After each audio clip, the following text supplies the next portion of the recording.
I found my daughter in the woods outside of town, barely alive. My mother-in-law did this. She said, "I have dirty blood," the girl whispered, struggling to breathe. I drove her home, and later I wrote to my older brother. Now it is our turn. It is time to use what our grandfather taught us. This is a story based on real events. Welcome to Martha's Stories. I share new life stories here every day, and I'd really appreciate it if you hit subscribe and liked my video. Drop a comment down below telling me where you're watching from and what time it is for you, right?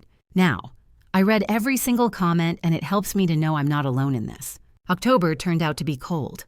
The dampness penetrated everywhere, creeping under my jacket, forcing me to wrap myself in an old wool scarf. I was returning from the farmer's market where I had bought the last apples of the season for jam. My old Chevy, a faithful assistant for 15 years, hummed with effort on the broken dirt road. In the thick twilight of the autumn evening, the road was barely visible, but I knew every pothole, every turn. These places had been my home all my life. I am Ruby Vance, a widow, a mother, and a grandmother. Many people in our county know me. I worked as a nurse at the rural hospital and retired 5 years ago. Now I tend to my garden, bake pies for my grandchildren, and make preserves for the winter. The ordinary life of an ordinary woman. Although people rarely called me ordinary, with my black hair hardly touched by gray even at 56, my dark skin and my deep dark eyes, I always stood out here in the rural backwoods.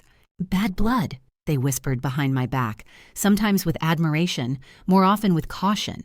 And they were right. My grandmother was a proud black woman who married a white man.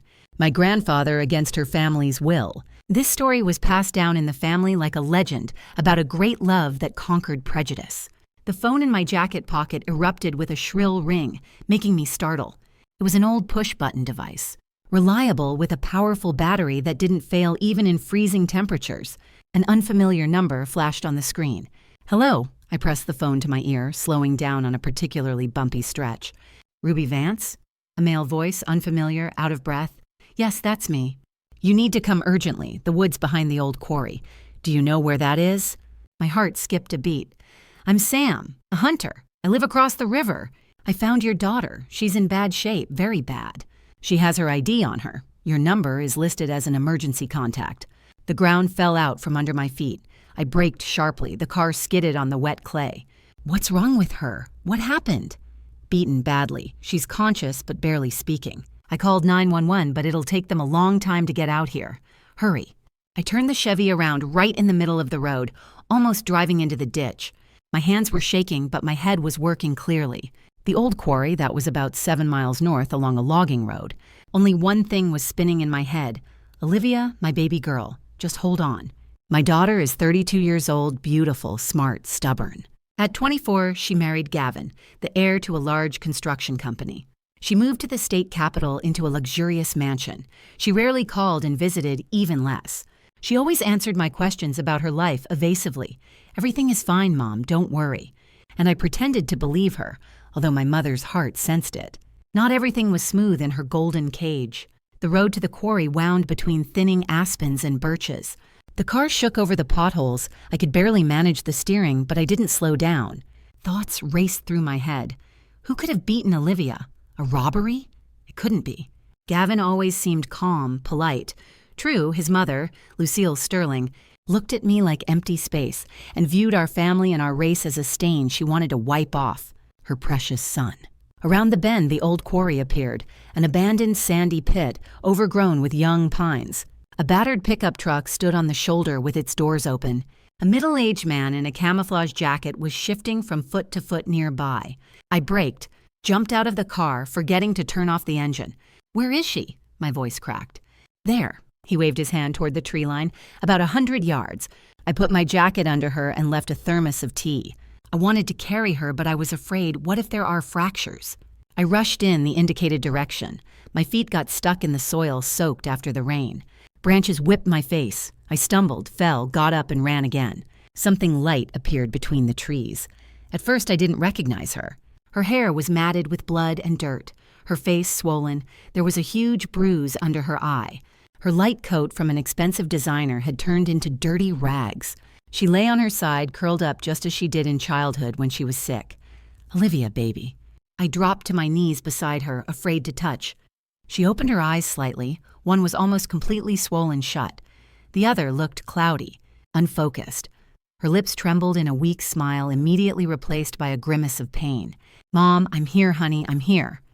I gently stroked her head, avoiding the obvious injuries. "The ambulance is already coming, just hold on, little one." She tried to sit up, but groaned in pain. I noticed one arm was twisted unnaturally, a fracture without a doubt. "Who did this?" My voice sounded unexpectedly firm. She licked her split lips and coughed. I helped her take a sip from the thermos the hunter had left.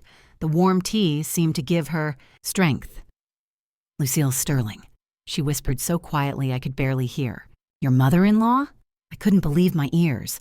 Olivia nodded, wincing in pain. She said, "My dirty blood, a disgrace to their family." Something snapped inside me. A rage I had never experienced before flooded my entire being. I knew Lucille despised us, despised black people, but to beat a defenseless woman, her own daughter-in-law. "Mom," Olivia grabbed my hand. "No hospital. They have people everywhere. Home." "What are you saying, honey? You need medical help." "No." There was panic in her eyes. "He will cover for her. Gavin is always on her side." I froze. Her husband wouldn't protect her from his own mother, but this was madness. Then I remembered Grandpa Nick, my father's father, a Vietnam vet, a man with an iron will and a piercing gaze. He often said, "Ruby, if a situation seems insane, look for what isn't visible on the surface." At that moment, the wail of a siren was heard somewhere in the distance. The ambulance. I had to decide immediately. "What happened, Olivia? Why did she do this?" My daughter swallowed, wincing from pain. "I found documents in Gavin's safe. She's stealing money from the charity foundation, millions meant for sick children." Every word was difficult for her. I asked her directly. She turned pale, then suggested we drive out of town to look at a new plot of land. Said she would explain everything. The picture was gradually coming together. Olivia had discovered something compromising, likely by accident, and Lucille Sterling, the director of a large charity foundation, a respected lady in the city, decided to get rid of an inconvenient witness. By whose hands, mercenaries or herself? "Herself," Olivia whispered as if reading my thoughts. "She drove me here in her SUV, said it didn't matter. No one would believe me. Not with my background." The siren was getting closer. The medics would be here soon. The right thing would be to send my daughter to the hospital, call the police, file a report. But if her husband's family really had such connections, if he was on his mother's side, they could silence Olivia forever. The decision came instantly, as if a switch flipped in my head. "Did the hunter see who brought you?" I asked. "No, she left. She thought I would die here from the cold and injuries." I got to my feet and ran back to the road. The hunter was still there, smoking, leaning against his truck. "Sam, right?" I approached him. "Did you see who dropped her off?" "No," he shook his head. "I was hunting mushrooms, stumbled upon her by accident. It was already getting dark." I spoke quickly, afraid the ambulance would arrive before I could explain everything. "My daughter is in danger. This is a family matter. I'm taking her home. I'll provide aid myself. I'm a medic." He frowned, looking at me doubtfully. "Lady, she needs serious help. She might have internal injuries." "I know," I lowered my voice. "Her mother-in-law did this. She has connections everywhere, including the hospital. If Olivia ends up there, they will silence her, or worse." His eyes widened in surprise, then understanding appeared in them. "You want me to tell the medics it was a false alarm, that you made a mistake and I'll take my daughter?" He looked at me for a long time, then nodded. "I feel you aren't lying, but if she gets worse..." "I'm a nurse with 30 years of experience," I repeated, "and I am a mother." He nodded once more, then started brushing off his jacket. "Go to your daughter. I'll handle the ambulance." I squeezed his hand in a silent thank you and ran back to Olivia. The wail of the siren was becoming louder. "Let's go, honey." I carefully helped her sit up. "We'll get to the car now." And the ambulance, she could barely hold her head up. I canceled the call. I lied. "We'll handle it ourselves." She didn't argue. I gently helped her up, threw her healthy arm over my shoulder. Olivia groaned in pain but moved forward, leaning on me. We walked slowly to the road, avoiding the spot where the hunter remained. Through the trees, the flashing lights of the ambulance were already visible. We reached my Chevy. I settled my daughter into the front seat, fastened the seatbelt, trying not to touch her injured arm. I went around the car, got behind the wheel, and quietly pulled away. I didn't turn on the headlights until we had driven a sufficient distance from the quarry. That's it, I said when we drove out onto a more decent paved road. Home now. Olivia closed her eyes, leaning back against the seat. In the dim light of the dashboard, her face looked gray. Mom, they won't stop, she whispered. Now I know too much. We'll come up with something. I tried to make my voice sound confident, although inside everything was shaking with fear and rage. The main thing is you're alive. Olivia suddenly grabbed my hand, forcing me to loosen my grip on the steering wheel for a moment. Mom, I have proof, she said unexpectedly firmly. The documents, I managed to photograph them on my phone before we drove off. My heart leaped. Where is the phone? In my bag. She didn't take it. Apparently, she decided it would look like a robbery. I nodded. My thoughts were working with crystal clarity. We needed to hide Olivia where they wouldn't look for her, treat her wounds, contact someone who could help deal with this situation. An image floated up in my memory immediately. Marcus, my older brother, ex-military, just like our grandfather, tough, a man of few words, reliable as a rock. He lived in the neighboring county, worked for a private security firm, and, unlike me, hadn't lost touch with the skills Grandpa had taught us. Olivia, I turned to my daughter, you have to tell me everything from the beginning, but first we will contact Uncle Marcus. Remember him? She nodded weakly. The one who taught me to shoot a slingshot? Exactly. I tried to smile. He will help us. We drove in the dark along deserted country roads. Ahead was my house, wooden, old but sturdy, and in the attic, under a layer of dust, stood a trunk that my brother and I had brought after Grandpa died, a trunk with things that might prove more useful than I had thought all these years. I took out my phone and without slowing down, typed a message to my brother. Marcus, need your help. Remember what Grandpa Nick taught us? Now is our turn. We reached my house on the outskirts of the village when night had finally taken over. The stars spilled out onto the sky, bright and cold. The October air smelled of decaying leaves and the first frosts. The old log house met us with silence. I helped Olivia out of the car, almost carrying her onto the porch. She could barely move her legs, but held on stoically. My girl had always been strong. In childhood, falling off a bicycle, she would get up silently, wipe her knees and ride on. But now even she was struggling. Just a moment, honey, just a moment. I sat her on the sofa in the living room and rushed to the fireplace. It was chilly in the house. I had left in the morning and hadn't had time to heat it. I skillfully started a fire with prepared wood chips and birch logs. Soon the fire crackled merrily, casting reflections on my daughter's pale face. Let's look at your wounds, I said, turning on the table lamp. In the bright light, Olivia looked even worse. The bruise under her eye was rapidly turning black. Her lip was split, a deep scratch on her cheek. I carefully helped her take off her coat. Every movement caused her to groan. Under her thin blouse, bruises were visible. Fracture, I stated, gently palpating the wrist. Most likely simple, without displacement. Need to immobilize it. My first aid kit had everything necessary. 30 years working as a nurse weren't for nothing. I treated all visible wounds with antiseptic, applied a splint to her wrist, gave her painkillers and anti-inflammatories. Thank you, Mom, Olivia whispered when I finished. You always know what to do. I smiled bitterly. Did I? My only daughter lay before me beaten, broken, and the enemy wasn't some street thug but a powerful businesswoman with massive connections. What could I oppose against her money and influence? The phone, I remembered. You mentioned evidence. Olivia pointed to her bag, expensive leather with gold hardware. Inside, I found the latest model iPhone in a cracked case. The screen, fortunately, was intact. Code 111989, Olivia said. The year you moved into this house. I unlocked the phone, involuntarily noting that for her password she chose a date important to both of us. Despite the luxurious life in her husband's mansion, she hadn't forgotten her roots. Gallery, she prompted. Folder, documents for Gavin. I found the folder, dozens of photos of accounting reports, payment orders, contracts. At first glance, ordinary business papers, but I understood that Olivia had seen something important in them. Something for which Lucille Sterling had taken such a risk. Explain what's here, I asked, sitting down next to my daughter. The Hope Foundation, Olivia began quietly.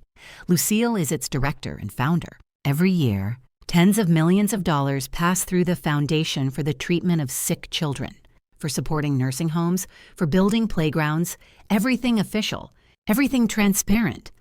She paused to sip water from the cup I handed her. 2 weeks ago, Gavin asked me to help with documents for the foundation's annual report. He's on the board of trustees, but honestly, never really looked into it. Just signed where his mom pointed. I nodded. That was in Gavin's spirit. Handsome, charming, but an absolutely spineless man living his whole life at his mother's direction. I started going through the documents and noticed something strange.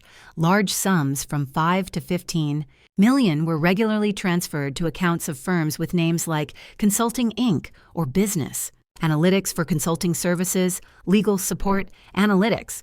But there were no detailed reports on these services. And when I looked for information on the firms themselves, shell companies, I guessed, created for money laundering. Exactly, Olivia nodded. I checked the databases. They were all registered shortly before receiving money from the HISA Foundation. The founders, people with lost passports, deceased, or completely unaware of their participation, classic straw men. And the money? The money went to accounts in offshore zones. And you asked your mother-in-law about this? I shook my head. Olivia, didn't you realize how dangerous that was? I realized, she smiled weakly with broken lips, but I decided to give her a chance to explain. I'm a member of the family, after all. Thought maybe there was some reasonable explanation. I sighed. My naive, kind girl always believed in the best in people, even when the evidence spoke to the contrary. And what did she say? Nothing, Olivia grimaced in pain. At first she turned pale, then pulled herself together, said I misunderstood everything, that it was a complex financial scheme for tax optimization, completely legal, and then suggested we drive out of town, said she would explain everything in detail without prying ears. And you went? Yes, she lowered her eyes. Stupid, right? But I thought she was still my husband's mother, the grandmother of my future child. I froze. You? Olivia nodded, covering her stomach with her healthy hand. 12 weeks. We hadn't told anyone yet. Wanted to wait for the second trimester. Gavin was so happy. My heart squeezed with pain and rage. Lucille Sterling beat a pregnant woman, her own daughter-in-law, who was carrying her grandchild, and all because of money. She knew about the baby? Yes, Olivia swallowed. I told her in the car I thought it would stop her, but she laughed, said that with my dirty blood, I have no place in their family, that my child would spoil their impeccable lineage. I closed my eyes to hold back tears of rage. My grandmother, despite the color of her skin and the prejudice she faced, was a highly educated woman, played the piano, and raised a family of patriots. And this arrogant upstart, she stopped the car near the woods. Olivia continued in a quiet voice, said she wanted to show me the plot they were buying. We got out, and then I didn't even have time to understand what was happening. She hit me with something heavy on the head, a tire iron from the trunk, I think, and then she trembled, remembering. She was like a lunatic, kept repeating about my blood, about how I wanted to destroy their family, disgrace them, take their money. I hugged my daughter, trying not to touch the injured places. She buried her face in my shoulder and cried soundlessly. She would have killed me if not for a phone call, whispered Olivia. Someone called her. She got distracted, started saying she was already coming, that everything was in order, and then just got in the car and left me to die from the cold and wounds. The phone in my pocket vibrated, a message from my brother. Leaving now. We'll be there by morning. Don't call anyone. Turn off the phones, they can track them. I felt a surge of relief. Marcus was always a reliable rearguard. If anyone knew what to do in such a situation, it was him. Your phone needs to be turned off, I told Olivia, and mine too. In the car, she suddenly remembered, under the seat. Gavin insisted on repairing your Chevy at their service center 3 months ago. They could have. I understood immediately. A tracker. They had been watching me all this time. Wait here. I got up and headed for the door. Outside, it had gotten even colder. The stars seemed especially bright in the moonless sky. I crouched down near the car, shined the flashlight from my phone under the chassis, and indeed, a small black box attached to the frame under the driver's seat. I ripped it off, examined it, a professional GPS tracker. Returning to the house, I put the device on the table. You were right, I told my daughter. They were watching me. They know where you live. Olivia tried to sit up straighter, but winced in pain. We need to leave here. I shook my head. No, that would be logical, but that's what they expect. We will stay here. Marcus will arrive soon, and we will decide what to do next. I took the battery out of Olivia's mobile, then turned off my phone as well. We could no longer be tracked. In the meantime, I walked over to the old dresser and pulled out the bottom drawer. We'll need this. From under a stack of old sweaters, I pulled out a worn holster with a pistol. My grandfather's service, 1911, which he had officially registered back in the day. I kept the permit current, although I hadn't taken the weapon out once in all these years. Do you know how? Olivia opened her eyes wide. Yes. I checked the magazine and the safety. Grandpa taught me, and Marcus refreshed my skills a couple of years ago. I placed the pistol on the table next to the tracker, two symbols of our new situation. We were prey, but prey that could fight back. Olivia leaned back on the pillows I had placed behind her back. Her face was exhausted, but something new appeared in her eyes. Not just fear, but determination. We need a plan, she said. I have the documents, but that's not enough. They can deny everything, say I forged them or misinterpreted them. Marcus will help. I sat down next to her. He knows people who have access to databases. If we can trace the movement of money, it's not that simple. Olivia shook her head. The scheme is complex. Shell companies, offshore accounts. It takes time and resources we don't have. Then we'll have to act differently. I looked thoughtfully out the window. Behind the glass, the darkness thickened, becoming almost tangible. Somewhere out there, 100 miles away in a luxurious mansion on the riverbank, sat a woman who tried to kill my daughter, who despised us for our race, who thought she could go unpunished thanks to money and connections. Tell me everything you know about Lucille Sterling, I asked, about her habits, fears, weaknesses. Why? Olivia shuddered. You're not going to... No, I shook my head. We won't stoop to her level, but we need to understand who we are dealing with. Olivia looked at me for a long time, then nodded. She fears exposure more than anything in the world, she began.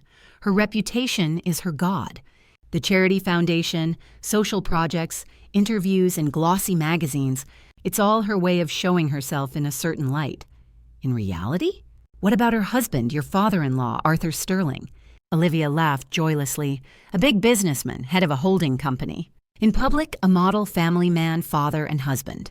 In reality, he lives separately, has a mistress younger than me, and never interferes in his wife's affairs, provided she doesn't create problems for the business. And Gavin, your husband? Olivia's face twisted with pain, and I realized it wasn't a physical injury. Mom, he loves me honestly, but he will always be on his mother's side. He grew fused with her by an umbilical cord that no one cut. He's 40 years old, and he still calls her to find out what tie to wear to a meeting. I squeezed her healthy hand. Is that why you don't want to go back? Yes, she lowered her eyes.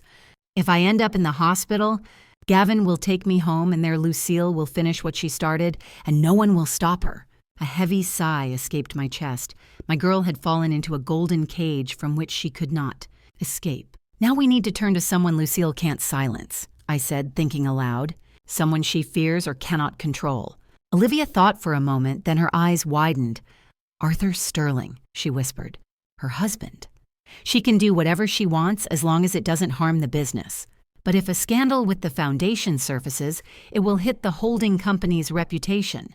I picked up, and then he will intervene. Yes, Olivia nodded. He's not the most pleasant person, but he's a pragmatist. If choosing between his wife and business, he will choose business. I finished. Good thought, but how to get to him? Surely he's surrounded by security and secretaries. I have his personal number, Olivia smiled weakly. Gavin called him in front of me once. I memorized it, never thought it would come in handy. I nodded. The plan was beginning to take shape. But first, let's wait for Marcus. I looked at the clock. He had another 6 hours to drive.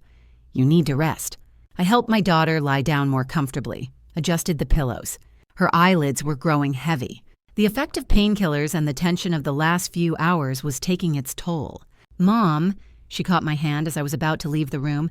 Thank you. For what, daughter? For not asking why I married such a weakling? She smiled bitterly. For not saying, I warned you. I leaned over and kissed her forehead. We all make mistakes, honey. The main thing is to fix them before it's too late. When she fell asleep, I went out onto the porch. The night was cold and clear. The stars, bright and dispassionate, looked at me from above. Somewhere in the distance, a dog barked. I inhaled the frosty air deeply. I thought about my grandmother Zora, a proud black woman. Despite the strict social codes of her time, she lived with her head held high. About her pride and strength, which she passed on to my mother, and from her to me. about the dirty blood Lucille despised so much. Today that blood boiled and it would rage until justice triumphed, not for revenge, but for the protection of my daughter and her unborn child. The tracker I removed from the car was still working, blinking a small red light. I put it on a stump near the house. Let them think I'm here. Let them come. I will be ready. And the baby? She instinctively covered her stomach with her hand.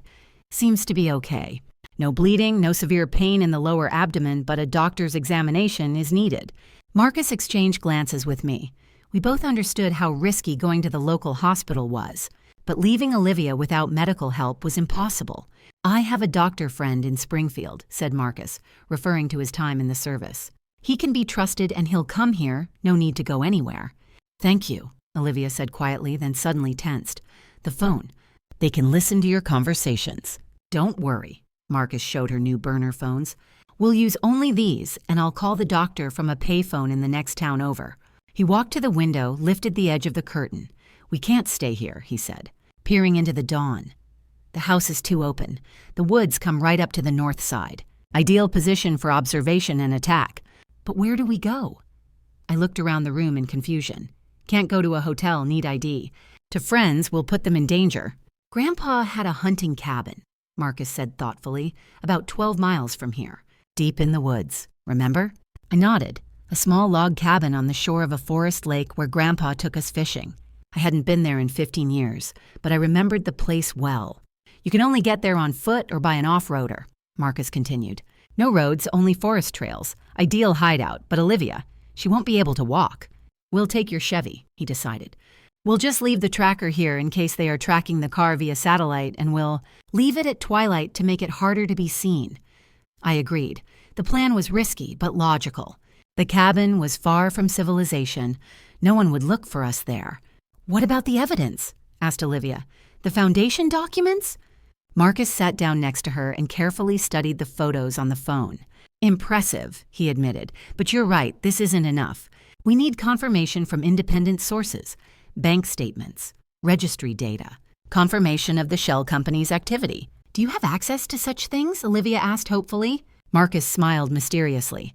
Not me, but I know people who do. Former squad mates who now work in structures with access to databases. For a certain fee, they can help. How much do you need?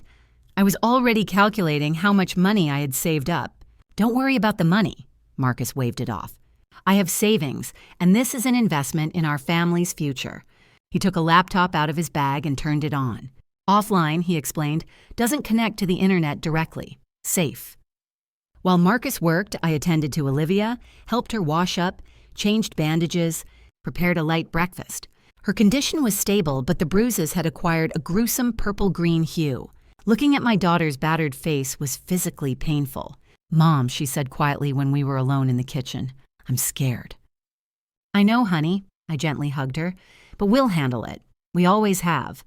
Not for myself, she shook her head, for the baby. And because of you. Lucille won't stop. She has too much to lose if the truth comes out. That's exactly why we must act quickly. I squeezed her hand resolutely. Marcus worked all day, calling, writing, analyzing information. He went out a couple of times to call from a payphone. He returned with news. Doc Wallace will come tomorrow morning, he reported. In the meantime, there's something interesting. He spread out printouts he had brought with him on the table. The Hope Foundation has existed for 7 years, he began. During this time, about $300 million passed through it, most of it from large corporations that reduce their taxable base this way.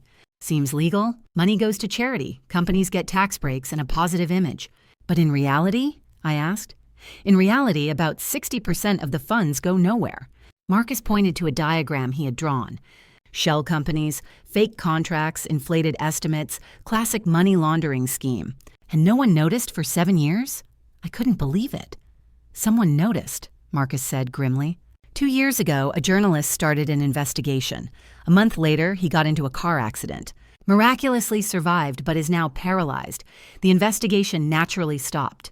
Olivia turned even paler. I didn't know. How could you know? Marcus shrugged. They didn't write about it in the papers. Information from private sources. So what now? I asked. Go to the police with this data? Marcus shook his head. Useless. The family has too much influence. The report will get lost, evidence will disappear, and you'll be in even greater danger. Then what? I was starting to lose patience. The plan remains the same, said Marcus firmly. We go directly to Arthur Sterling, but now we'll have more trump cards. He pointed to the laptop screen. My friends found something else interesting. Besides the charity foundation, Lucille has accounts in foreign banks. The amounts are impressive, about 2 million euros. The origin of this money is dubious. Does her husband know? Asked Olivia. Judging by everything, no, Marcus shook his head. The accounts are opened in Lucille's maiden name, carefully masked. But my guys found them. So she's not just stealing from the foundation, I said thoughtfully.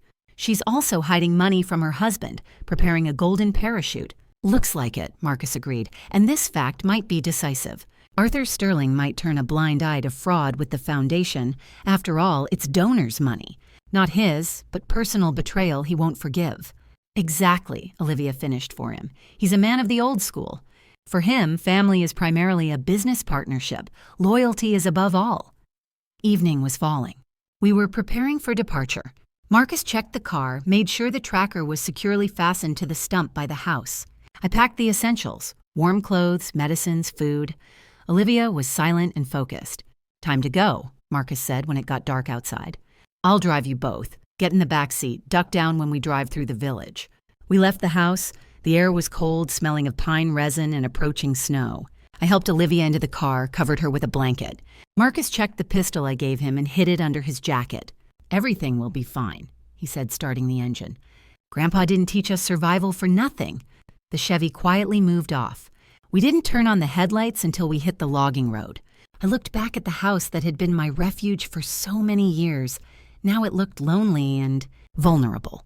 When we had driven a couple of miles, the sound of a helicopter engine was heard in the distance. Marcus instantly pulled off the road and killed the engine. Get down, he commanded. We froze, listening to the night. The helicopter was approaching. Its searchlight slid over the treetops. They were looking for us. They wouldn't use a helicopter, whispered Olivia. Too noticeable. It's probably the National Guard or something. Marcus nodded but remained tense. The helicopter flew a mile or so away from us and disappeared over the horizon. Let's go, Marcus said, starting the engine again. The hardest part starts soon. The road was getting worse. The Chevy bounced over roots and bumps, climbing deeper into the woods. Olivia winced in pain with every jolt but didn't complain. Just a little more, Marcus encouraged her. We'll be there soon. After an hour of driving through the impassable woods, we saw the dark silhouette of the hunting cabin against the night sky. A small log structure standing on the shore of a black-as-ink forest lake. We're here, Marcus exhaled with relief, turning off the engine. I helped Olivia out of the car. She stood leaning on me and breathing deeply in the night air. How quiet, she whispered. No city sounds. We'll be safe here, Marcus said, opening the creaky door of the cabin. At least until we're ready to strike. Inside, it smelled of dampness and old wood. Marcus lit a kerosene lamp he brought with him. The light snatched a simple setting from the darkness. A wooden table, a couple of benches, a potbelly stove, narrow bunks against the wall. Not the Ritz-Carlton, of course, Marcus chuckled, but it'll do for our purposes. I sat Olivia on a bench, draped a jacket over her shoulders. She looked exhausted, but determination read in her eyes. What's next? She asked. Marcus started unloading the broad items. Doc Wallace arrives tomorrow morning. He'll examine you and the baby. And in the meantime, I'll prepare our meeting with Arthur Sterling. How will you force him to meet with us? I asked. People like him don't just meet people off the street. Marcus smiled mysteriously. I have a plan he won't be able to ignore. He took a small satellite phone out of his bag. Tomorrow we send him a message with photos of the documents and an offer to meet. And believe me, he will agree. I looked at my brother with admiration. Grandpa would be proud of him, proud of both of us. We didn't break, didn't surrender. We acted exactly as he taught us, calmly, methodically, thinking through every step. Marcus started firing up the stove. Soon it became warm in the cabin. I helped Olivia lie down on the bunks, covered her with a blanket, gave her painkillers. Sleep, honey, I said, stroking her hair. Tomorrow is a hard day. When she fell asleep, Marcus and I sat by the stove, looking at the fire through the cracks in the iron door. Do you understand what we're doing? I asked quietly. We're standing up against one of the most powerful families in the state. They have money, connections, power. And we have the truth, Marcus answered simply, and determination. That might not be enough. I shook my head. And we have something else they don't, he added, throwing a log into the stove. That black blood she spoke of so contemptuously. I smiled, remembering Grandma Zora, her pride, her resilience, her ability to survive where others gave up. You know, I think Grandpa didn't marry a black woman by accident, Marcus said thoughtfully. He, a soldier, a man of the system, chose a woman who had to live knowing the system wasn't built for her, evading the hate, finding loopholes where others saw solid walls. Do you think that blood really means something? I asked. I think we are a product of both worlds, he replied.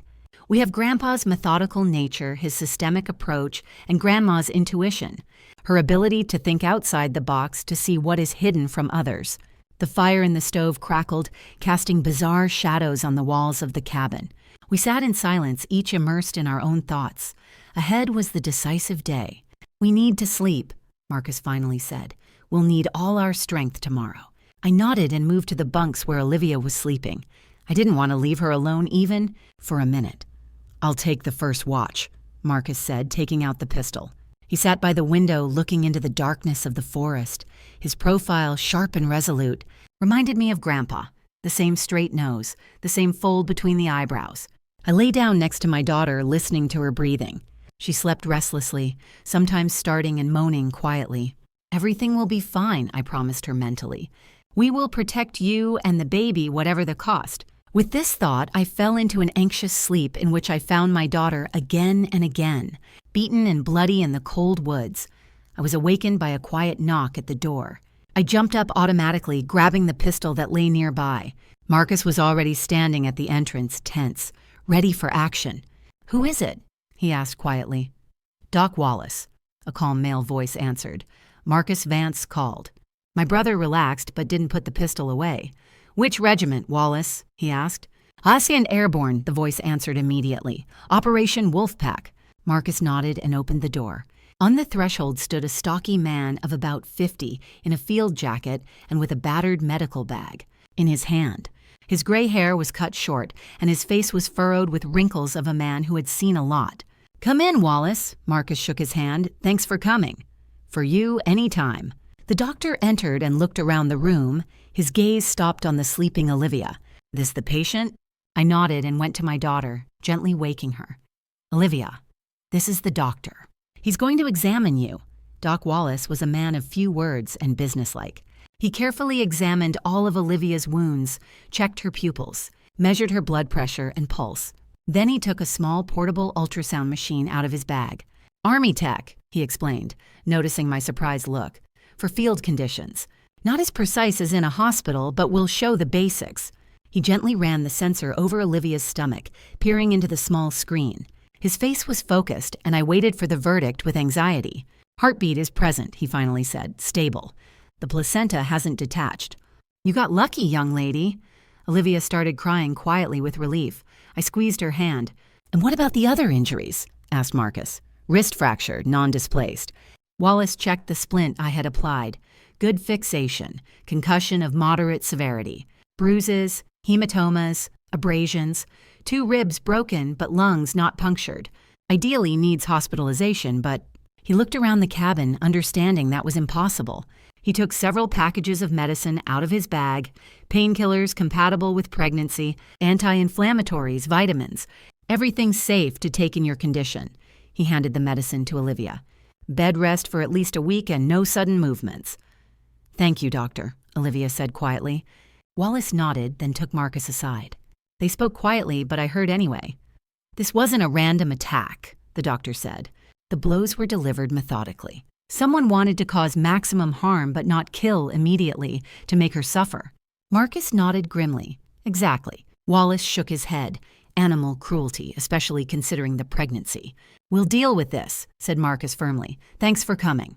If it gets worse, call immediately, the doctor shook his hand. And be careful. I passed by your house in town. There are people watching, not locals. Marcus and I exchanged glances, so they were already searching. When the doctor left, Marcus immediately sat at the laptop. We need to act faster, he said. Since they are already at the house, they will soon start expanding the search perimeter. What are you going to do? I asked, changing the cold compress on Olivia's forehead. Send a message to Arthur Sterling, he answered without looking up from the screen. Right now. He worked for about an hour, then showed us the result. It was an email with attached photos of the documents Olivia had taken as well as bank statements, obtained by his friends. The text stated the essence of the matter concisely and to the point. Fraud with the charity, foundation, secret accounts abroad, assault on a pregnant woman. We are not making any demands, explained Marcus, just offering to meet today at 6 p.m. at the Old Park Diner in the city. Why there? Asked Olivia. That's in the center of town.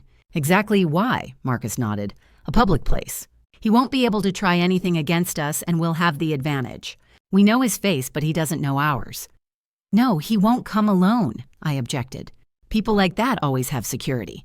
I know, Marcus smiled, and I'll have my own people, former squad mates, 3 guys, combat tested.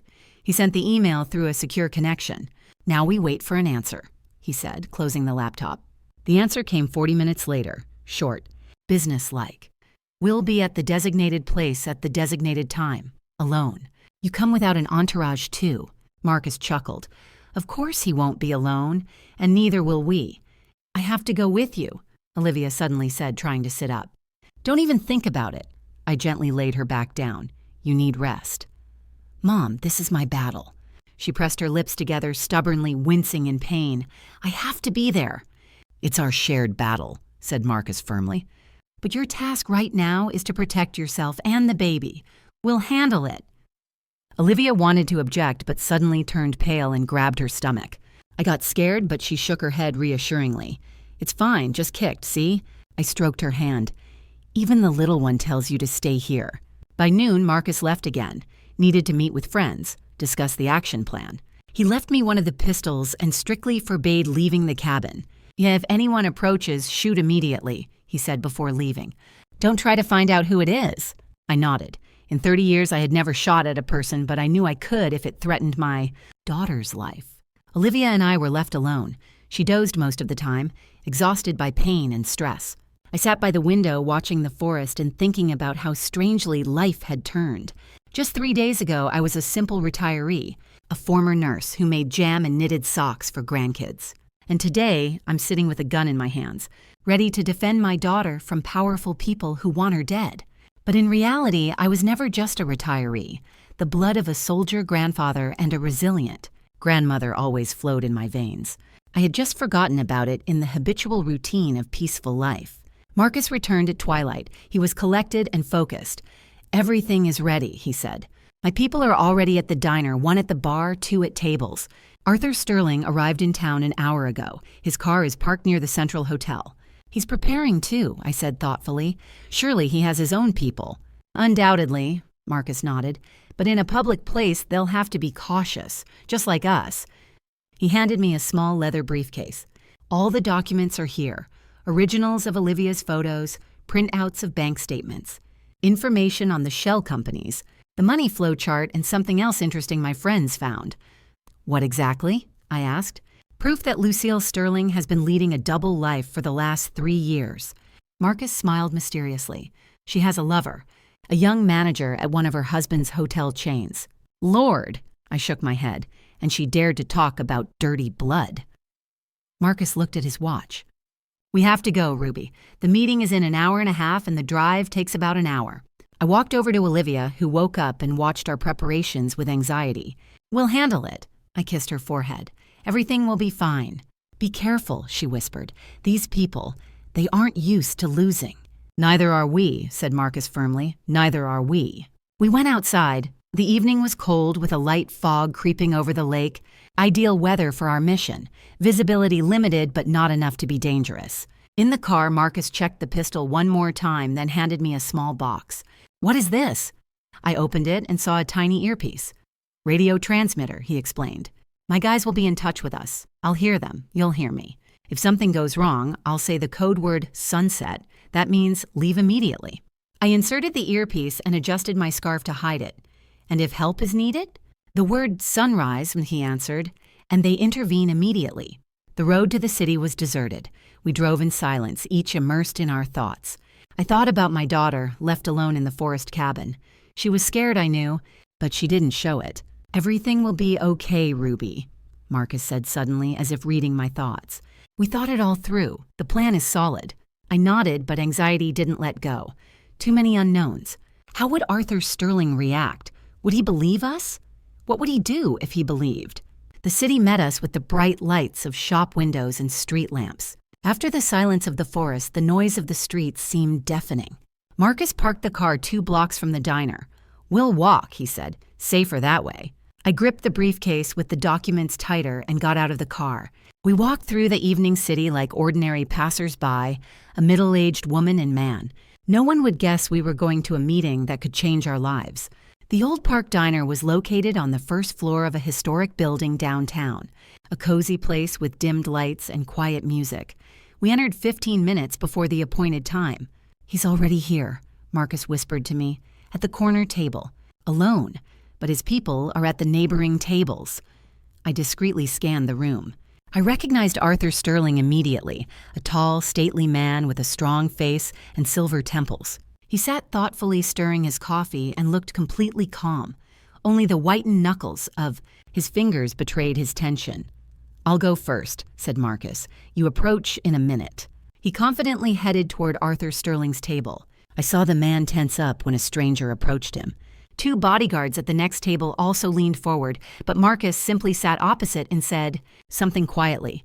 I gave them a minute, then walked over and sat next to my brother. "Good evening, Mr. Sterling," I said calmly. "Thank you for agreeing to meet." He looked at me closely. In his cold gray eyes there was neither hostility nor benevolence, only calculating business interest. "You claim my wife tried to kill your daughter," he said without preamble. "That is a serious accusation. Do you have proof?" I took the photos of the beaten Olivia out of the briefcase and placed them before him. "This is my daughter, your daughter-in-law. She is pregnant with your grandchild." His face twitched when he saw the photos, but he quickly pulled himself together. "This is terrible," he said in an even voice. "But what makes you think Lucille did this?" Marcus took out a voice recorder and played the recording. Olivia's voice, weak and breaking with pain but distinct, filled the space between us. "Lucille drove me out of town, said she wanted to show me a new lot. When we got out of the car, she hit me with something heavy, kept repeating about my dirty blood, that I wasn't worthy to be in their family." Arthur Sterling sat motionless, listening to the recording. His face remained impassive, but the muscles in his jaw betrayed internal tension. "Motive," he said when the recording ended. "What motive does my wife have to attack her daughter-in-law? Lucille has always been demanding, but violence." I put the second folder on the table. "Your wife has been systematically siphoning money from the Hope Foundation over 7 years. About $5 million a scheme with shell companies." Olivia accidentally discovered the documents and asked an uncomfortable question. Arthur opened the folder. His face remained imperturbable, but I noticed his fingers trembling slightly as he flipped through the pages. "Can this be verified?" he asked, studying the statements. "We already verified it," answered Marcus. "These firms exist only on paper, registered to straw men. Money was siphoned offshore." Arthur Sterling remained silent for a long time, studying the documents, then raised his gaze. "Suppose this is true. What do you want? Money? Compensation?" "Justice," I said firmly, "and safety for my daughter and grandchild." "What kind of justice exactly?" His voice became harder. "You understand that a public scandal will destroy not only Lucille's reputation, but the business I built for 30 years. "We aren't seeking publicity," Marcus answered calmly. "We are only interested in Olivia's safety and just punishment for the person who tried to kill a pregnant woman." Arthur tapped his fingers thoughtfully on the table. "And Gavin, does my son know about this?" "No," I shook my head, "and Olivia isn't sure he should know. She believes he will always be on his mother's side." Something resembling pain flashed in the eyes of this stern man. "She's right," he said quietly. "My son has always been weak. Lucille made him that way." He fell silent again, immersed in his thoughts, then abruptly looked up. "You have something else, don't you?" His voice was quiet, but still rang in it. "Otherwise, you wouldn't have dared such a meeting." Marcus nodded and took out the third folder. "Your wife is leading a double life, Mr. Sterling. She's having an affair with Paul Nichols, the manager of your Riviera Hotel, for 3 years now. And money from the foundation partially went to their joint account in the Cayman Islands. It was a low blow and we knew it, but we had no choice. We needed to hit him where it hurt so he would take our side. Arthur took the folder with trembling hands. Inside were photos of Lucille and a young man in a restaurant, leaving a hotel at the airport, and bank statements confirming the joint account. His face turned to stone. He closed the folder and put it on the table. "What do you want?" he asked dully. "Specifically?" I leaned toward him, looking him straight in the eyes. "Official divorce for Olivia and Gavin with decent compensation, a guarantee of safety for my daughter and future grandchild, and that Lucille never approaches them again." "And in return?" "Complete silence," Marcus answered. "No police reports, no contact with the press, no public accusations. Everything stays between us." Arthur Sterling looked at us for a long time as if assessing our resolve. Then he nodded. "I agree with one condition. I will deal with Lucille myself in my own way." Marcus and I exchanged glances. "You won't cause her physical harm?" I asked. Not that I worried about that woman, but I didn't want more blood on our hands. "No," he shook his head, "but she will get what she deserves. Believe me. For Lucille, the loss of status, money, and reputation is scarier than any physical pain. Then we have a deal." Marcus extended his hand. Arthur shook it after a second of hesitation. "Is Olivia in a safe place right now?" he asked, gathering the documents into one pile. "Yes," I answered, "and she will stay there until everything settles down." "Sensible," he nodded. "I will contact you in 3 days. By that time, the divorce papers will be ready, and Lucille will cease to be a threat." He stood up, nodded to us, and headed for the exit. The bodyguards immediately rose and followed him. Marcus and I remained at the table, not believing everything went so smoothly. "Do you think he'll keep his word?" I whispered. "I think so," Marcus nodded. "People like Arthur Sterling value their word. It's a question of honor. Besides, a scandal isn't profitable for him." I suddenly felt incredibly tired. The tension of the last days fell on my shoulders all at once. "Let's go home," said Marcus, noticing my state. "Olivia is waiting for news." We left the diner and headed to the car. The city around us lived its usual evening life. No one suspected that the fate of several families had just been decided. In the car, Marcus contacted his people, made sure we weren't being tailed, and we set off. "You did good, sis," he said when we drove out onto the highway. "Grandpa would be proud of you." "And of you, too," I smiled weakly. "I wouldn't have managed without you. It's our shared victory." He looked focused on the road. And Olivia, she showed real courage. I looked out the window at the trees rushing by, black silhouettes against the night sky. Somewhere out there, deep in the woods, my daughter waited. And now I could tell her it was over, that they were safe. She and the baby growing under her heart. "Black blood," I said quietly. "Lucille despised it so much, but it was that blood that defeated her in the end." "Not blood," Marcus objected, "but what it gave you. Resilience, wisdom. The ability to survive and protect your loved ones no matter what happens." I nodded. He was right. It wasn't about origin, but about what it taught us. To survive where others give up. To see a way out where others see a dead end. And never retreat when it comes to the lives of those we love. We drove through the night, approaching the forest cabin where our story began.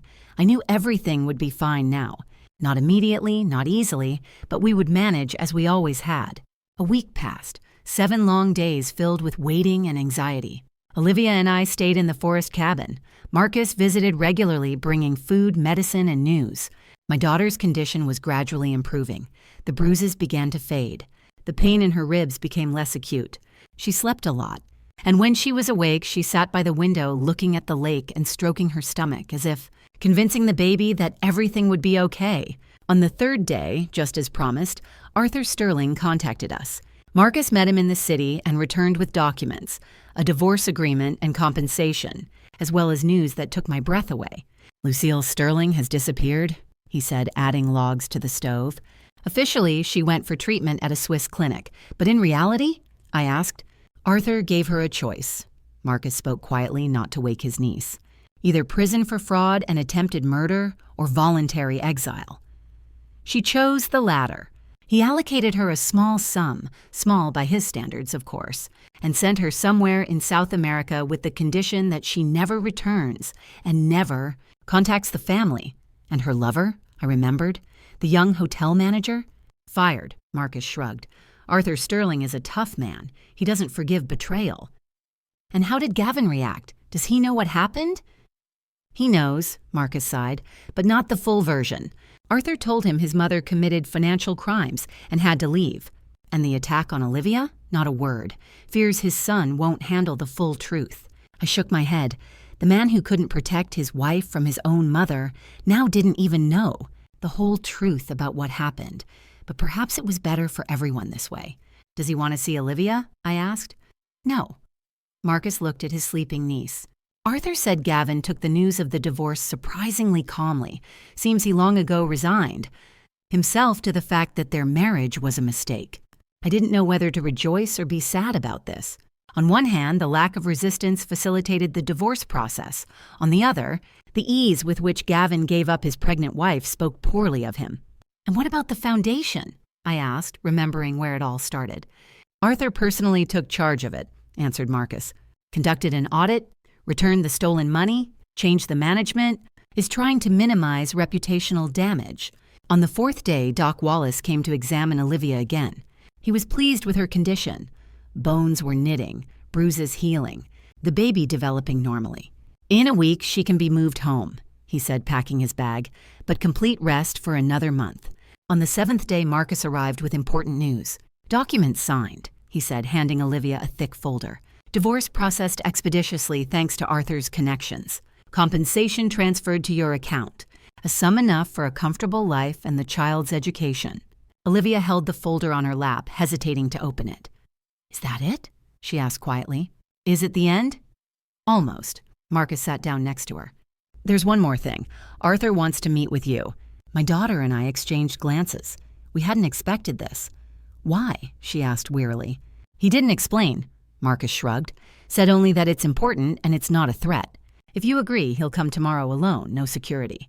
Olivia thought, mechanically stroking her stomach, a gesture that had become habitual over these days. Okay, she finally said. I'll meet him. It's the least I can do after everything he's done for us. Arthur Sterling arrived the next day at exactly noon. We heard the sound of an engine, and Marcus went out to meet him, leaving Olivia and me in the cabin. A few minutes later, the door opened, and a tall, gray-haired man appeared on the threshold in a simple warm coat, no suit, no security, no usual gloss of a powerful businessman.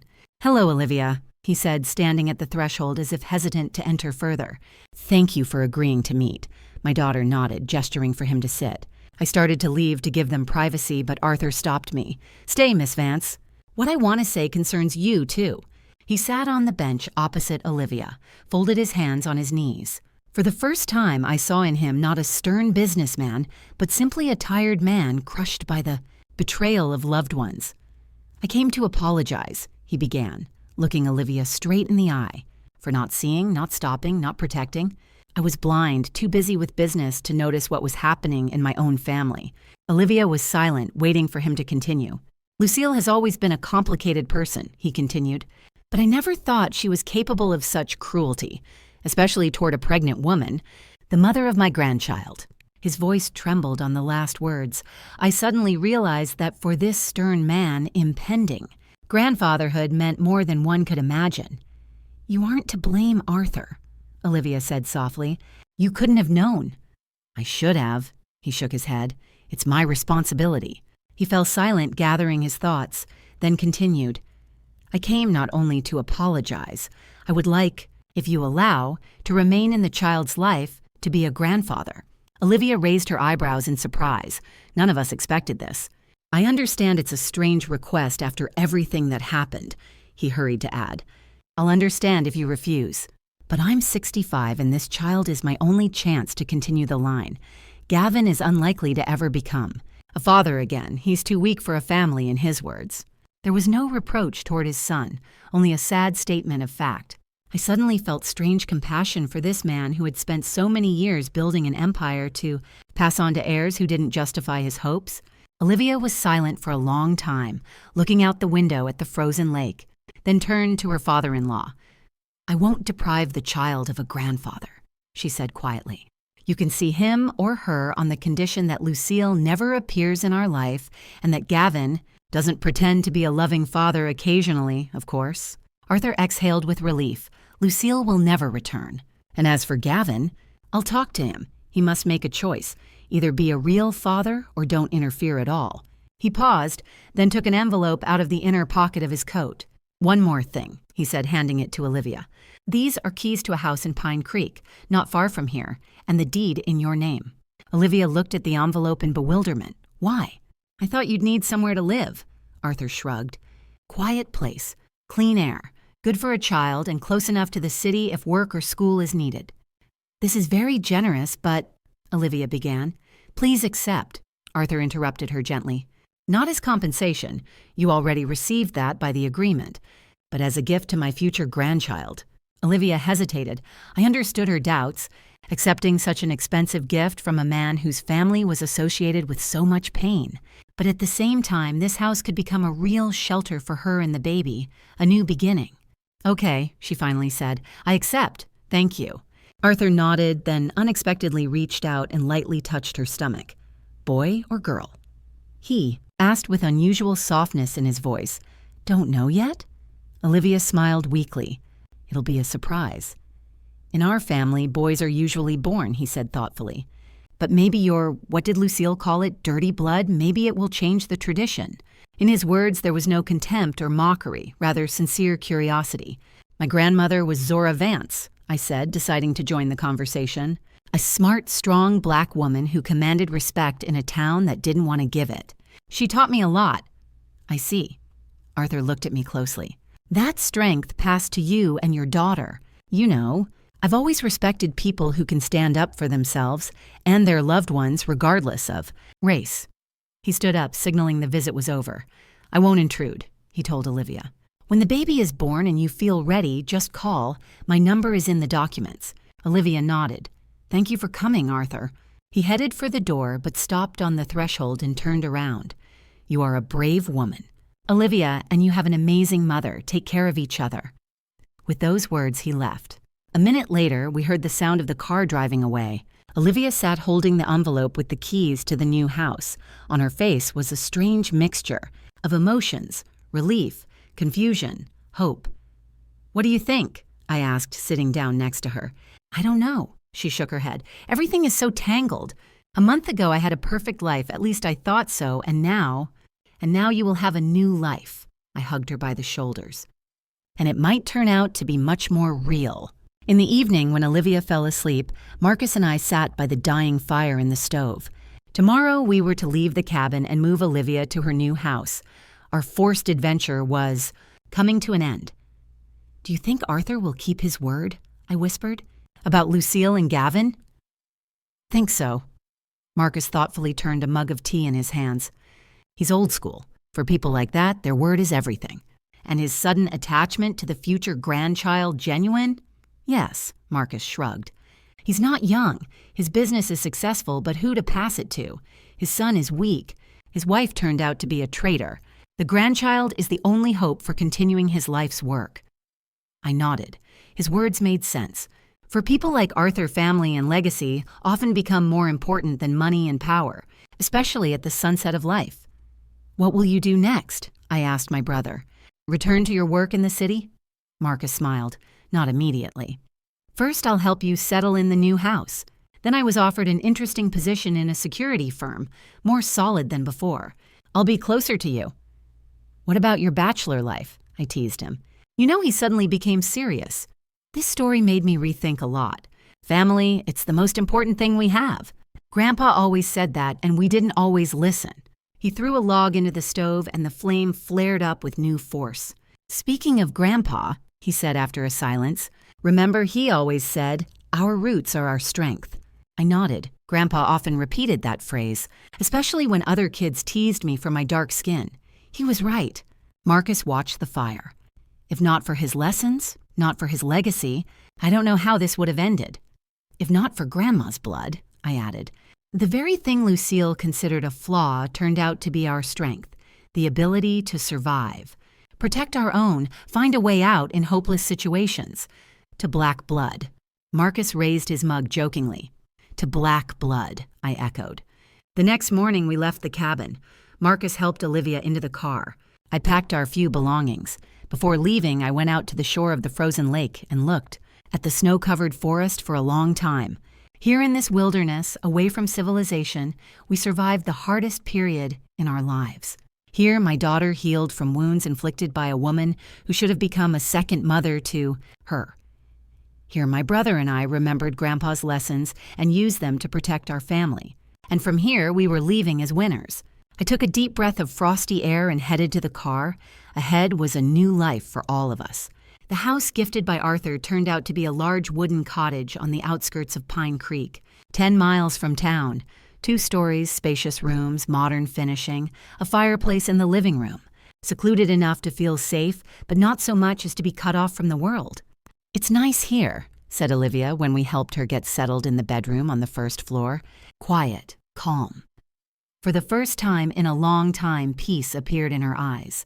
She put her hand on her stomach, and I noticed a small bump move under her thin sweater. "The baby is pleased too," I smiled. "Yes," she nodded. "I think we'll be happy here." Marcus busied himself with setting up the house, checked the security systems, ordered groceries, helped unpack things. I cooked lunch, glancing out the window at the snow-covered garden. Simple everyday cares after so many days of tension and fear. In the evening when Olivia fell asleep, I went out onto the veranda. It was slightly freezing. Stars shone in the dark sky. Somewhere far away in another part of the world, Lucille Sterling was starting her new life. Without money, without status, without family, a just punishment for what she did. And here, in this quiet corner, my daughter was healing her wounds and preparing to become a mother. And I was nearby, ready to support her on this new path. I suddenly remembered Grandma's words, which she often repeated. "Our roads aren't always straight, but they always lead home." We found our home and our strength. 3 months passed. April was blooming outside the window, filling the garden with bright colors of wildflowers. The snow had long melted, exposing the earth ready for new life. Nature was waking up after a long winter, and together with it, Olivia seemed to wake up too. Her physical wounds had healed, the bruises disappeared, the broken bones knit together. Almost no traces of that terrible day remained on her face, but the soul's wounds healed slower.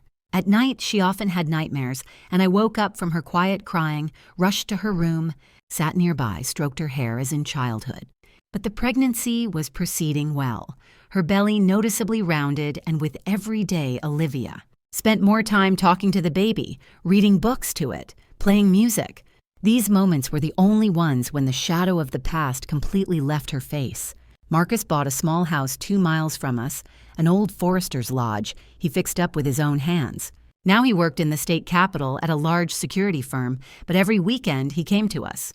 We cooked together, walked in the woods, made plans for the future as if returned to childhood when we were inseparable. We heard nothing of Arthur Sterling all this time. He kept his word, didn't impose, waited for Olivia to be ready to contact him herself. No news of Gavin either. After the divorce rumor had it, he went to Europe, started a new life. And Lucille was not spoken of at all, as if she never existed. Life was gradually improving. Olivia started working remotely. She was a good financial analyst, and her skills turned out to be in demand. I tended to the house, garden, cooked for both of us, a quiet, measured life almost like before. Before all these terrible events, one April day when the sun shone especially brightly through the just open leaves I was working in. The garden, planting tomato seedlings in the greenhouse Marcus built for me. Olivia sat nearby in a wicker chair with a laptop on her knees. The last few weeks, she worked a lot on some project. Suddenly, she cried out, and I turned sharply, afraid she felt sick. But on her face was not suffering, but surprise. "What happened?" I rushed to her, wiping my hands on my apron. "It's from Arthur." She turned the laptop screen to me. "He writes that he found documents that might interest me about Gavin." I frowned. The last thing we needed right now was a return to the past. "What documents? Does he specify?" "No," Olivia shook her head. "Only writes that it's important and might matter for the future child. He wants to meet." "And will you agree?" I asked cautiously. She thoughtfully rubbed her stomach where the little human was actively kicking. "I think so," she finally said. "He behaved decently all this time. Didn't pressure, didn't impose. And if it's really something important for the baby..." I nodded. Over these months, I learned to trust my daughter's intuition. Maternal instinct made her stronger and wiser. "When does he want to meet?" "Suggests this Saturday at our place," she smiled weakly. "Writes that he'll come alone and understands if we prefer someone else to be present." I'll call Marcus, I decided. He was planning to come for the weekend anyway. On Saturday, exactly at noon, an inconspicuous silver sedan pulled up to our house. Arthur, as promised, arrived alone. He looked different than at our last meeting, rejuvenated, rested, as if having thrown a heavy load off his shoulders. We met him in the living room. Olivia sat in an armchair, wrapping her legs in a blanket, although the day was warm. Marcus stood by the fireplace, pretending to examine photos on the shelf, but I knew he was watching. The guest's every move. Thank you for agreeing to meet. Arthur sat in the chair opposite Olivia. How are you feeling? Good. She put her hand on her already impressive belly. The doctor says everything is going great. Due in 2 months. Glad to hear. He nodded, and I noticed sincere warmth in his eyes. Does the house suit you? Olivia looked around the spacious living room. More than, thank you again. He waved it off. Don't mention it. Then he took a thick folder in a blue cover out of his briefcase and put it on the coffee table. I promised not to interfere in your life until you were ready yourself, he began. And I would have kept that promise if I hadn't discovered these documents. What is this? Asked Olivia, looking at the folder but not touching it.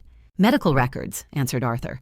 Gavin's and Lucille's. Something I myself didn't know until recently. He opened the folder and took out several sheets with seals and stamps of medical institutions. When you were pregnant 2 years ago the first time, he spoke slowly, choosing words, and lost the baby, it wasn't an accident. Olivia turned pale. I involuntarily leaned forward. What was he talking about? Lucille was slipping you drugs. Arthur continued, looking straight in Olivia's eyes. Abortifacients in tea, in food, systematically over several weeks. I heard Marcus sharply intake air. Olivia froze. Her face turned whiter than chalk. How do you know? She whispered. I found receipts. He pointed to the documents in the folder. Prescriptions written to straw men. And then hired a private investigator who talked to your former housekeeper. She confirmed Lucille. Gave her some powders to add to your food. Supposedly vitamins. Olivia covered her face with her hands. Her shoulders shook. I rushed to her, hugged her, pressed her to me. That's monstrous, said Marcus quietly, even for her. Yes, Arthur nodded. I was shocked when I found out and decided you should know the truth, especially now when you're expecting a child. Why? Why did she do it? Because of the inheritance, he answered. We have a clause in the family trust. The heir gains control over the company only after the birth of his own heir. Lucille didn't want Gavin to become independent of her. He fell silent, then added quietly, and also, Gavin knew. These 2 words hung in the air like a clap of thunder. Olivia froze in my arms. Knew? Repeated Marcus. You mean, yes, Arthur nodded. He knew his mother was poisoning his wife to cause a miscarriage and did nothing to stop her. Oh God, I whispered, hugging my daughter tighter. How could he? I told you he is a weak man, said Arthur bitterly. Always was. But I didn't think his weakness went that far. I would never, he stumbled, and for a moment his stern face twisted with pain. I would never have allowed this to happen if I knew. Olivia slowly freed herself from my embrace. Her face, wet with tears, suddenly became surprisingly calm. Thank you for telling me, she said quietly. This explains a lot. She stood up, went to the window. Sunlight outlined her silhouette, emphasizing her round belly. She put both hands on it as if protecting the child. I always blamed myself, she said, looking out the window. Thought I did something wrong, didn't protect it. Doctors said stress, overwork, and it was her. And him. Arthur stood up and approached her but didn't touch, keeping a distance. I'm sorry, he said. So sorry I couldn't protect you then. Didn't see what was happening in my own family? Olivia turned to him, and I saw in her eyes something I hadn't seen for a very long time. Anger. Not despair, not fear, but pure, healthy anger.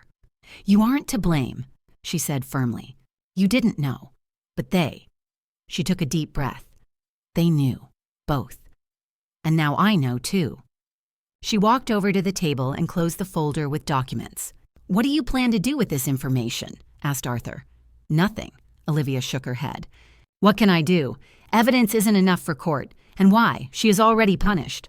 And he will live with this for the rest of his days. She put her hand on her stomach again. I will focus on the future, on my child, on our new life. Arthur nodded.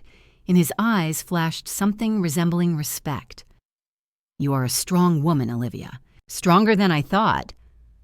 I have good genes. She threw a glance at me and smiled weakly. Black blood, remember. I remember. He smiled too. And I'll be glad if that blood flows in the veins of my grandchild. It will bring strength to our family. To my family, Olivia gently corrected him. Now this is my family, me, my child, my mom, my uncle, but you can be part of it if you want. He nodded, accepting her conditions. On his face was an expression I hadn't seen before, something like gratitude. I want to, he simply said. After he left, we sat in silence. Olivia returned to the chair. Her face was thoughtful but calm. How are you? Marcus finally asked. Strange, but better. She smiled weakly, as if something cleared up, as if the last piece of the puzzle fell into place. I understood what she meant. Sometimes the scariest thing is the unknown, conjectures, self-accusations. The truth, however painful it might be, sets you free. And what do you think about Arthur? I asked. Are you really ready to let him be part of the child's life? Olivia thought, he's not like them, she finally said. Not like Gavin and Lucille. He has a backbone, honor, maybe in his own old-fashioned way, but it's there. She looked at me and then, didn't you teach me that you can't judge a person by their family? That everyone answers only for their own actions? I nodded. Those were my grandmother's words, which I often repeated to my daughter when she faced prejudice. Yes, I taught you, I agreed, and I'm proud you remembered. Besides, added Olivia, stroking her stomach, it won't hurt the baby to have a man nearby whom they can respect, who will show what it means to be strong but fair. Marcus coughed. He already has such a man, he said with feigned offense. I'm his uncle, actually.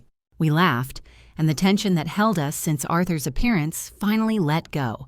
In the evening when Marcus went to town on business, Olivia and I sat on the veranda.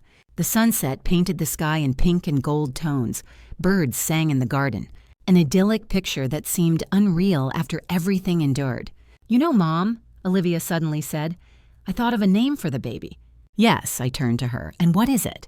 If it's a boy, Nicholas, in honor of great-grandpa, she smiled. And if it's a girl, Zora, like great-grandma. I felt tears coming to my eyes. Zora, the name of my grandmother, the proud woman who faced down a hateful town for love, whose very blood Lucille had called dirty. Those are beautiful names, I said, squeezing my daughter's hand. They would be proud. I want the child to know their roots, continued Olivia, from both sides, good and bad, strength and weakness, so they can choose what kind of person to become. She looked at the sunset and gold radiance reflected in her eyes. I was so afraid, Mom, all these months, afraid I wouldn't manage alone, wouldn't be able to protect the child from this world. But now I understand. I'm not alone. I have you, Uncle Marcus, even Arthur, strangely enough. She put her hand on her stomach. And I have strength I didn't even suspect. Strength that manifested when it was needed most. That Vance blood. I smiled. That Vance blood, she echoed. And you know what? I'm not ashamed of it anymore. I'm proud. At that moment, looking at my daughter illuminated by the setting sun with her hand on her belly, where a new human grew, I thought about our family history, about my grandmother who defied society for love, about my grandfather who taught us to defend ourselves in a world where force is often confused with right, about my brother who came to help in a moment of danger, about Olivia who found the strength to start a new life after betrayal, and about the child who would soon be born with the blood of warriors and survivors, scouts and freedom-loving souls with a legacy of strength and resilience, wisdom and justice in his veins. Would flow blood they tried to blacken, but we knew this blood wasn't dirty. This blood was gold. On a sunny June morning, I woke up from a phone call. The clock showed 5:00 a.m. My heart jumped. Who calls at such an hour? In the receiver, Marcus's excited voice was heard. Ruby, get ready. Olivia's water broke. I'm already driving to you. I rushed to my daughter's room. She sat on the edge of the bed, pale with frightened eyes. Mom, I think it started, she whispered. Early, weeks before the due date. It's okay, honey. I tried to speak calmly, although I was worried no less. 2 weeks is normal. The baby just decided to hurry up. I helped her gather the pre-packed bag, change clothes. 20 minutes later, Marcus pulled up. He was collected and businesslike as always in critical situations. I arranged with the hospital, he said, helping Olivia into the car. They're expecting us. Everything will be fine. The road to the city seemed endless. Olivia's contractions came at 10-minute intervals. She bore the pain stoically, only tightly squeezing my hand when another wave rolled in. In the emergency room, we were met by a middle-aged female doctor with kind eyes and decisive movements. "First?" she asked, helping Olivia into a wheelchair. "Yes," answered my daughter, wincing in pain. "Everything will be fine," said the doctor confidently. "Mom can come with you to the delivery room if you want." Olivia looked at me gratefully, and I nodded. Marcus remained in the hallway. The last thing I saw before the doors closed was his pale face and a thumbs up, "Everything will be fine." The labor was hard. 14 hours of contractions, screams, pain, tears. I held my daughter's hand, wiped sweat from her forehead, spoke words of support. Seeing her suffering was unbearable, but I knew this was necessary. Pain that would lead to new life. At 7 p.m., the first cry of the newborn rang out, piercing, furious, alive. "A girl," announced the midwife, lifting a small creature covered in blood. "A healthy, strong girl." I watched them lay the granddaughter on Olivia's chest. How my daughter, exhausted but happy, touched the tiny face with trembling fingers. "Zora," she whispered, "my little Zora." In the hallway, not only Marcus was waiting for us. To my surprise, Arthur was there too, with a huge bouquet of white roses and a bewildered expression on his face. "Marcus called me," he explained, seeing my surprise. "I hope you don't mind." I shook my head. He had the right to know about the birth of his granddaughter. "A girl," said Marcus, hugging me. "What did they name her?" "Zora," I answered, watching Arthur's reaction, "in honor of my grandmother." He raised his eyebrows in surprise, but then smiled. A rare, sincere smile that completely transformed his stern face. "Zora Sterling," he said thoughtfully. "Unusual for our family, but beautiful." "Just Zora," I shook my head. Olivia decided to give her our last name, Vance. He was silent, then nodded. "I understand and approve." Marcus put a hand on his shoulder, a gesture that 3 months ago would have seemed unthinkable. "Congratulations, Grandpa," he said with a smile. "You have a beautiful granddaughter." 2 days later, Olivia and the baby were discharged home. Zora turned out to be a calm baby, ate well, cried rarely, slept a lot. Only her eyes, when she opened them, were surprisingly knowing for a newborn. Dark, attentive, as if she already understood everything about this world. Life revolved around the little human. Sleepless nights, diapers, feedings, first smiles. Marcus became a frequent guest, brought gifts, helped around the house, could sit for hours next to the crib, telling the little one amazing stories about distant countries where he happened to visit. Arthur came once every 2 weeks, always warned in advance, never stayed long, brought expensive gifts but never tried to impose his will or interfere in upbringing.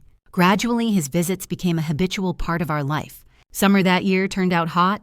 In August, when Zora turned 2 months old, we spent most of the day on the veranda. Olivia read books. I knitted tiny socks for my granddaughter. The baby slept in the shade of a spreading apple tree. One day, as we sat like that, an unfamiliar car pulled up to the house. A young man in an expensive suit got out. I tensed. We weren't expecting guests. Olivia turned pale, recognizing him. "Gavin," she whispered. I instinctively moved closer to the stroller with the baby after everything we learned about him. His appearance didn't bode well. He walked up to the veranda, stopped a few steps from us. He looked unwell, thinner, with circles under his eyes, nervous. "Hello, Olivia," he said quietly. "Miss Vance." "What do you need?" I asked directly, not wasting time on greetings. He winced but didn't argue. "I wanted to see the child." He nodded toward the stroller. "Father said I have a daughter." Olivia stood up, blocking the stroller with herself. "Why? What do you care about her?" "I'm her father." He took a step forward but stopped, seeing the expression on Olivia's face. "Father?" She laughed bitterly. "A father protects his children. A father doesn't let anyone harm them. And you knew your mother was poisoning me so I'd lose our first child and did nothing." He turned pale, lowered his head. "I didn't know how to stop her," he whispered. "She always got what she wanted. You could have told me." Olivia paused between words as if each was difficult for her. "Warned me, protected me, but you chose her, as always." He was silent, and this silence was more eloquent than any excuses. "Leave," said Olivia quietly. "You have no daughter. Zora has no father. It will be better for her this way." "Olivia, please." He raised eyes full of tears to her. "I've changed. I don't talk to my mother anymore. I went through therapy. I want to fix mistakes, be part of my child's life. She looked at him for a long time, studying him, then slowly shook her head. No, Gavin. Too late. Too much pain. I can't trust you with our daughter, and I don't want her to grow up with such an example of a man. Before her eyes. He clenched his fists, and for a moment I was afraid he would do something irreparable, but then his shoulders slumped and he nodded. I understand, he said quietly. But if you ever change your mind, I'll be waiting. He turned and walked to the car.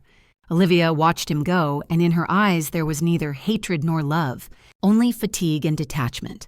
When the car disappeared around the bend, she sank onto the chair next to me and took my hand. Did I do the right thing? She asked quietly. You did what you thought necessary to protect your child, I answered. No one has the right to judge you for that. Zora stirred in the stroller, and Olivia leaned over to her, adjusting the blanket.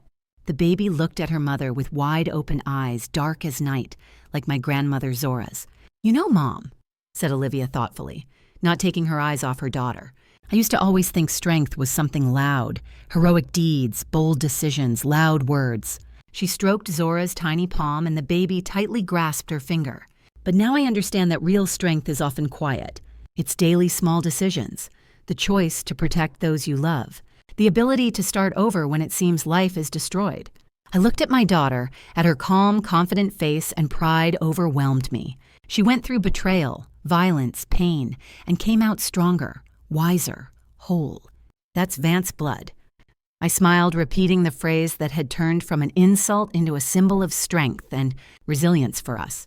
Yes, Olivia lifted Zora into her arms, and now it flows in her, in a new generation, in my daughter who will never be ashamed of her roots. Autumn arrived unnoticed, coloring the leaves in gold and crimson. Zora grew, becoming more curious and active every day. At 3 months, she already confidently held her head up, followed moving objects with her gaze, smiled when spoken to. Facial features were gradually emerging, high cheekbones, dark eyes, a stubborn little chin. More and more often I noticed in her a resemblance to my grandmother whose name she bore. One day in late September, when the first frosts were already silvering the grass in the mornings, Arthur arrived. He brought his usual gifts, this time a handmade wooden rocking horse. That was still too big for Zora to grow into, he said, looking tenderly as Olivia fed the baby. Very soon she'll start walking. We sat in the living room, drank tea with apple pie I baked in the morning.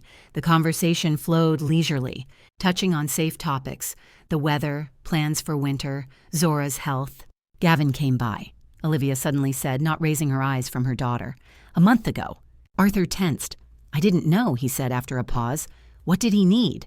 To see Zora, answered Olivia. I refused. He nodded, accepting her decision. He is my son, he said slowly, but I won't ask you to let him into your life. It's your right to decide. Thank you, said Olivia quietly. I appreciate that. She handed the sleeping Zora to me, and I carried the baby to the crib.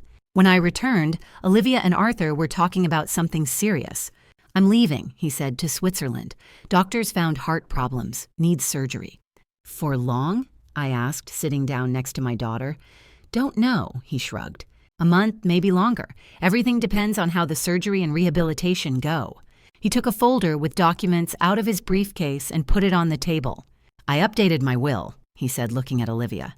Zora is my sole heir. My entire estate, business, real estate, everything will pass to her after my death. And until her coming of age, you will manage these assets as a trustee. Olivia raised her eyebrows in amazement. But you have a son. Gavin will receive a fixed allowance, said Arthur firmly. Enough for a comfortable life, but no more. He proved he is incapable of managing the family business. Olivia shook her head. I can't accept this. It's too much. You can and you will. For the first time in our acquaintance, notes of the former powerful businessman sounded in his voice. This is not discussed. I made a decision. He softened, seeing the expression on Olivia's face. Listen, this isn't charity. This is my choice.